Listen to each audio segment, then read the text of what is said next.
नमस्कार, मी सुरेखा. तारा न्यूज मध्ये आपले स्वागत. पाहूयात आज दिवसभरातील महत्त्वाच्या घडामोडी.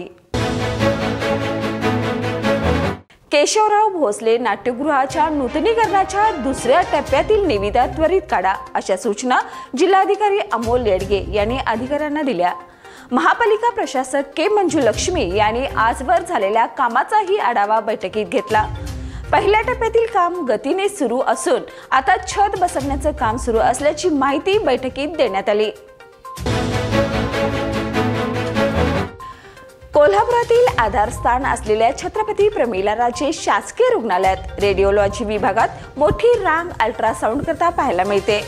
पण राज्य शासनाकडून बिघडलेल्या एका अल्ट्रासोनोग्राफीच्या यंत्राचा प्रोब बदलण्यासाठी 3 लाख रुपये उपलब्ध होत नाहीत.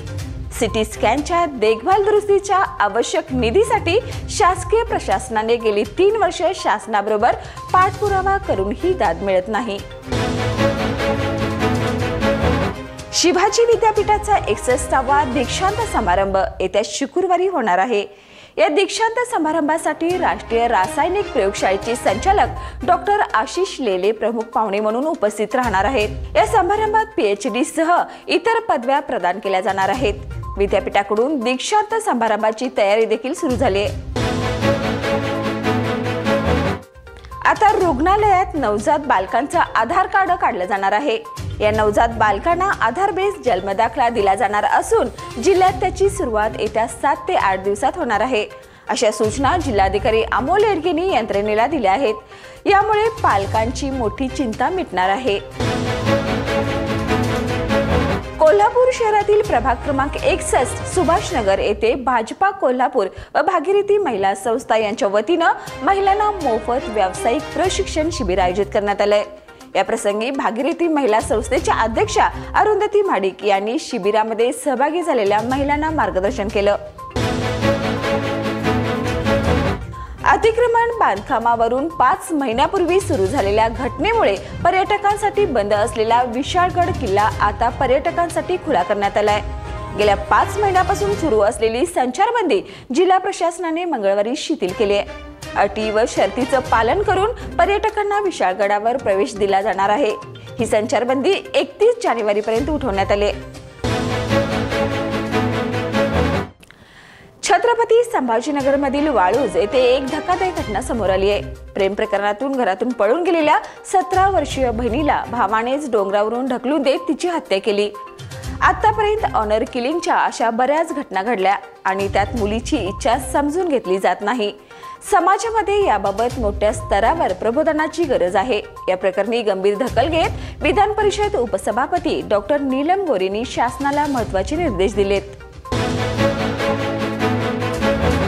डॉक्टर DY पाटील हॉस्पिटल येथे शनिवारी 4 रुग्णांवर मणक्यांच्या अत्यंत गुंतागुंतीच्या शस्त्रक्रिया यशस्वी करण्यात आल्यात. स्पाइन फाउंडेशन मुंबईचे प्रमुख व ख्यातनाम spine surgeon doctor Shekhar Bhojraj यांच्या मार्गदर्शनाखाली हॉस्पिटलच्या अस्थिरोग विभागाच्या वतीनं या शस्त्रक्रिया करण्यात आल्या. यामध्ये एका रुग्णावर दुर्बिणीद्वारे पहिली शस्त्रक्रिया यशस्वीरित्या करण्यात आल्याची माहिती अस्थिरोग विभाग प्रमुख डॉक्टर S.A. लाड यांनी दिली. जिल्ह्यातील सर्व जनतेला जलजीवन मिशन अंतर्गत स्वच्छ आणि मुबलक पाणी पुरवठ्याचं नियोजन करावं. तसेच जिल्ह्यातील सर्व पाणी पुरवठा योजना सौर ऊर्जेवर चालवण्यासाठी आराखडा तयार करावा अशा सूचना आमदार अमोल माडिक यांनी बैठकीत दिल्या. कायमस्वरूपी वीज पुरवठा खंडित केलेल्या ग्राहकांना थकबाकी एकरकमी किंवा 6 हप्त्यात भरणा करून थकबाकी मुक्ती व पुनर्वीज जोडणीची संधी महावितरण अभय योजनेद्वारे दिली आहे. जिल्ह्यात आतापर्यंत 5501 ग्राहकांनी सहभाग नोंदवलाय. योजनेची मुदत 31 मार्च पर्यंत वाढवण्यात आली आहे. कायमस्वरूपी वीज पुरवठा खंडित केलेल्या ग्राहकांनी योजनेचा लाभ घ्यावा असं आवाहन अधीक्षक अभियंता G.P. लटपटे यांनी केलंय. तर या होत्या आज दिवसभरातील महत्त्वाच्या घडामोडी. पुन्हा उद्या भेटूया नवीन बातमीपत्रासह. तोपर्यंत पाहत रहा तारा न्यूज.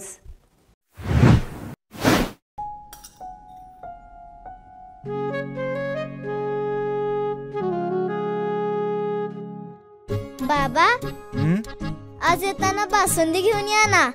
अगं कालच आपण आईचा वाढदिवस होता म्हणून आणली होती ना. ऐकलं हं. गोकुळची बासुंदी पुन्हा खावीशी वाटतेय. खरं सांगू, मलाही खावीशी वाटतीये. पुन्हा पुन्हा खावीशी वाटणारी गोकुळ बासुंदी.